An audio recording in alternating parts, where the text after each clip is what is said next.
लेकिन माता एक सहेली है, वो बड़ी तेज है, बहुत तेज है। आज सीता से बिछुड़ गई और बिछुड़ने के बाद में बगिया में घूमने लगी, लेकिन जैसे ही उसने राम को देखा, लक्ष्मण को देखा, हुआ क्या?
राम लक्ष्मण को देखो भाई बगिया में, अरे भैया आंखें फटी की फटी रह गई। आज भाग कर के पहुंची, सीता से एक बात कही, बहना। हाँ क्या बात है? जवाब दिया, बहन जिनकी बरसों से चर्चा करते चले आ रहे हैं, मुझे तो ऐसा लगता है कि कोई राम लक्ष्मण से फूल बाग में है। सीता बोली क्या सत्य कह रही हूँ? हाँ बहना, मैं झूठ नहीं बोल रही हूँ।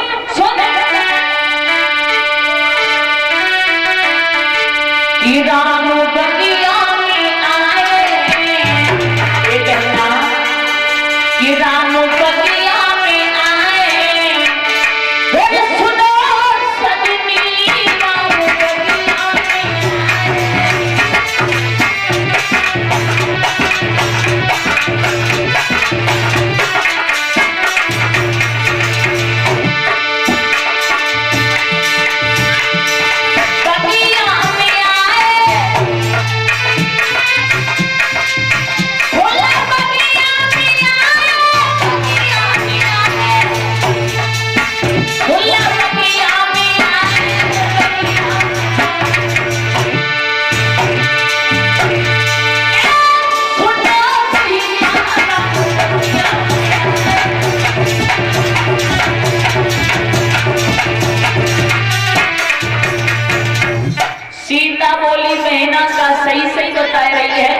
हाँ बहन। सीता चली आगे के लिए, और जैसे सीता ने माता और राम को देखा, राम ने सीता को देखा, तो एक दूसरे की तरफ देखते रह गए।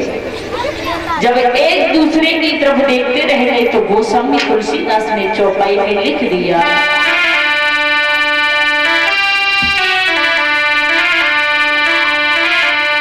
कि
देख रामा छवि और सिया मति अटकी और सिया छवि देख रामा मति भटकी। एक दूसरे की तरफ देखने लगे माता हो। जब देखने लगे हैं बताया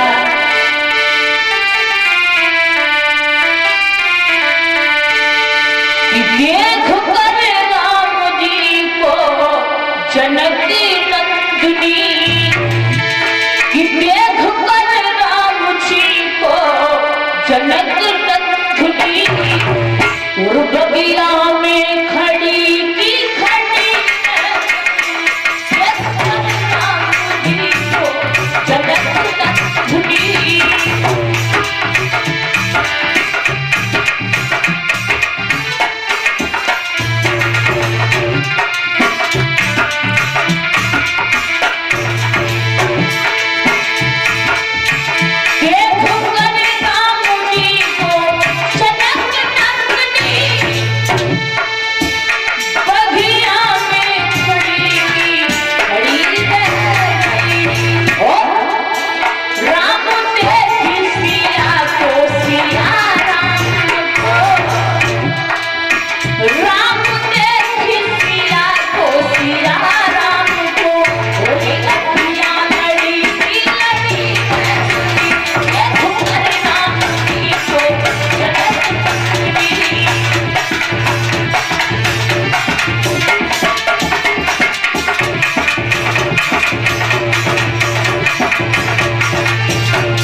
जिस समय दोनों देखने लगे हैं तो लक्ष्मण ने काफी समय से देखा।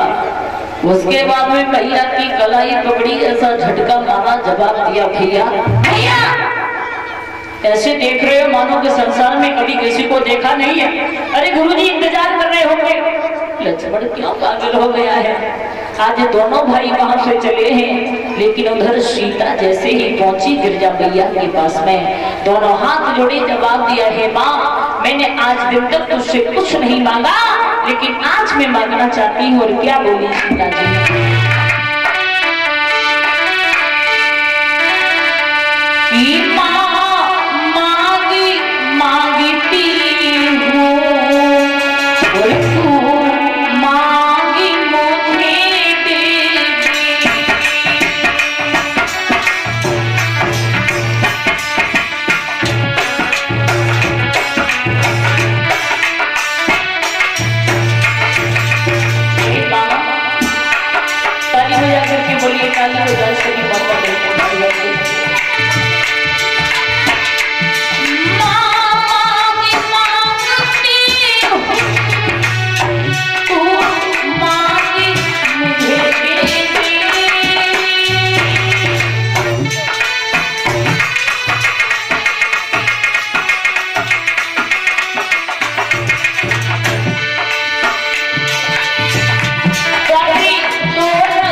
हाथ जोड़े, एक गिरजा मैया अगर धनुष टूटे तो प्रभु श्री राम के हाथों से टूटे, अन्यथा वो किसी के हाथों से नहीं टूटे।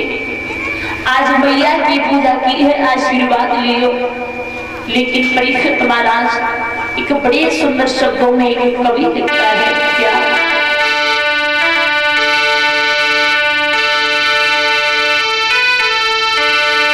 कि माँ की ममता और माँ से मांगे, फिर मुझे पुत्र मिले सरवड़ की तरह, और भाभी मांगे लक्ष्मण की तरह, भाभी मांगे लक्ष्मण की तरह।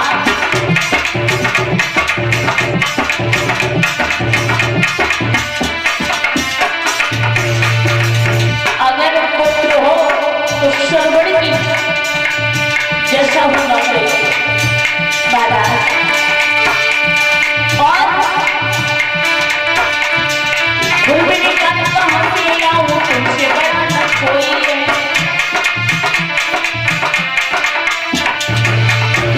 एक गुरबिनी ज्ञान कहाँ से लाऊं, तुमसे बड़ा न कोई है। और जो गुरबिनी के नाम माने सच्चा चेला कोई है। एक गुरबिनी के नाम माने सच्चा चेला कोई है। लेकिन गुरु कहता है, गुरु मांगे मुझे सिद्ध मिले अर्जुन की तरह।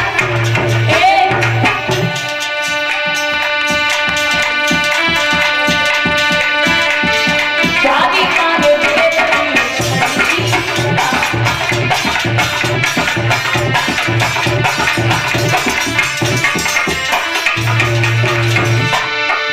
माँ की ममता, माँ से मांगे मुझे पुत्र मिले सरवड़ की तरह।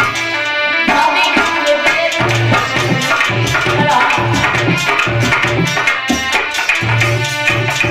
मेरे भैया और इसी बीच में ये हमारी माता जी जो हमारा सम्मान कर रही है, कहूंगी कि हे ठाकुर जी, हे बिहारी जी, हमेशा घर में सुख शांति बनी रहे, किसी भी बात की घर में गोविंद कोई कमी नहीं रखे, धन दौलत के प्रभु भंडार बढ़ता रहे, यही प्रभु से मेरी आशा और वांछा है। बोलिए सच्चे दरबार की। हरि हर गंगा मैया के किनारे बैठे हुए व्यास नंदन श्री सुखदेव जी महाराज वर्णन करते ही यही तृणमूल परिषद। आज सीता माँ ने पूजा की, पूजा करने के बाद मैं पुनः वहां से लौट आई है शक्ति सखियों को लेकर के। जब राजा जनक को ये पता चला है कि हमारे फूल बाग में गुरु विश्वामित्र और राम लक्ष्मण विराजमान हैं, तो आज राजा जनक ने बड़े आदर के साथ में बुला लिया। जैसे ही बड़े आदर के साथ में, बड़े सम्मान के साथ में बुलाया है दोनों भाइयों को, गुरु विश्वामित्र जी को। देखा है परीक्षित महाराज देश विदेश के राजा महाराजा विराजमान हैं, सभा लगी हुई है। जब सभा लगी हुई थी तो राजा जनक ने एक बात कही मंत्री से, हे मंत्री, जो भी राजा आए हुए हैं इनसे कहो जो कि बारी बारी से अपना बल अजमाएं और इस धनुष को तोड़े। जब ये कहा कि बारी बारी से बल अजमाओ, धनुष को तोड़ो, तो राजा महाराजा चल दिए। गोस्वामी तुलसीदास ने चौपाई में लिख दिया, क्या लिखा?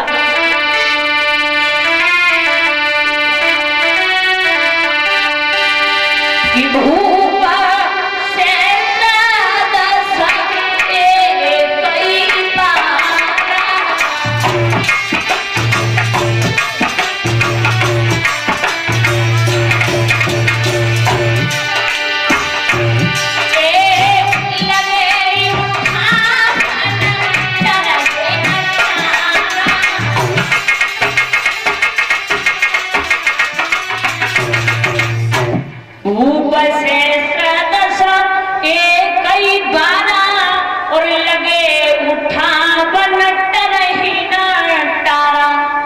गोस्वामी तुलसीदास ने लिखा परीक्षित महाराज चौपाई में कि भूप शस्त्र दस्यु एक ही बात क्या एक बार में 10,000 राजा लग गए?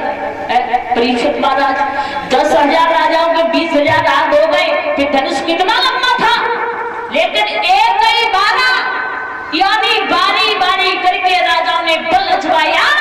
टूटने की बात छोड़ो, वो तिल भर हिला नहीं किसी से। वो जब हिला नहीं तो राजा जनक उठ करके खड़े हो गए। राजा जनक ने जवाब दिया है, मेरे मुंह की तरफ क्या देख रहे हो सभा में बैठे हुए राजा? अभी इसी वक्त यहाँ से चले जाओ, मैं देखना नहीं चाहता हूँ। अगर मुझे ये पता चलता कि कोई ऐसा वीर इस भूतल पर पैदा नहीं हुआ है, ऐसी माँ कोई नहीं पैदा हुई जिसने एक वीर को जन्म दिया हो, तो मैं कभी संकल्प नहीं करते, कभी ये दृढ़ नहीं करते। और राजा बोले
तो शेष अवतारी लक्ष्मण से सहन नहीं हुए और खड़े हो गए।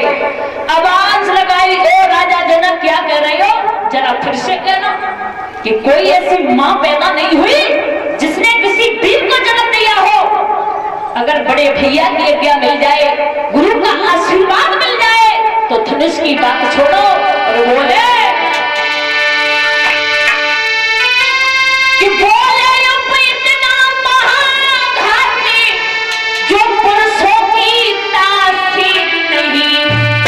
और क्या कहा जनक फिर से कहना, पृथ्वी पर कोई चीज नहीं।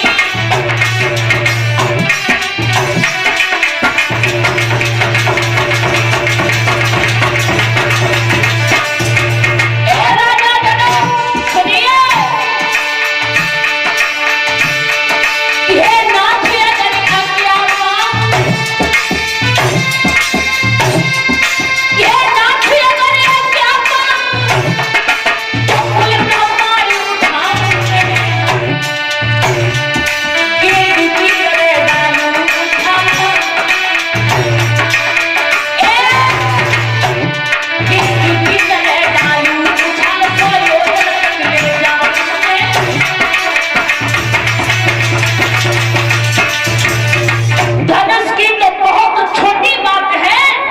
अगर आज्ञा आज्ञा मिल जाए बड़े भाई की, गुरु का आशीर्वाद मिल जाए, तो इस पृथ्वी को गेंद की तरह आकाश में उछाल दूंगा। विश्वामित्र बोले ठहर जाओ रे, क्यों परेशान हो? वैसे परेशान हो रहे हो, छींक रहे हो। परीक्षित बोले सुखदेव की महाराज शंका है बहुत बड़ी, क्या लक्ष्मण शादी करना चाहते थे? जवाब दिया वो बात नहीं है। जो वीर होते हैं, जो क्षत्रिय होते हैं, वो कभी ऐसी बातें सहन नहीं कर सकते हैं। ध्यान रखना। राजा जनक रो करके बोले क्या करें हम? अरे कुआरी लगी रही और मेरे पेट धनुष की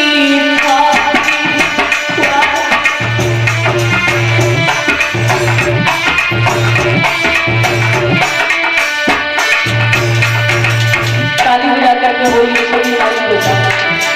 राजा जनक बोले एक कुआरी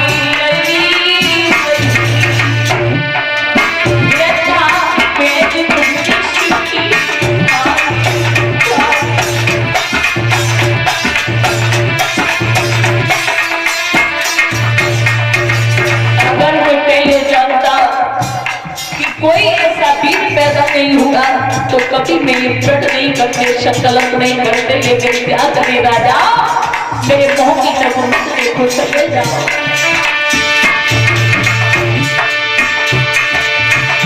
अरे काऊ छत्री में धनुष पर टूटो,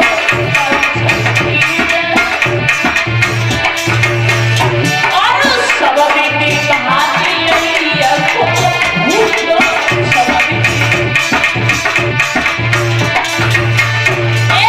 सब बीती कहानी लगी को भूलो।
भैया आज जैसे ही राजा जनक को दुखी देखा है गुरु विश्वामित्र ने, तो गुरु विश्वामित्र बोले बेटा राम, बोलिए गुरुदेव, जाओ जाकर के राजा जनक के दुख को दूर करो।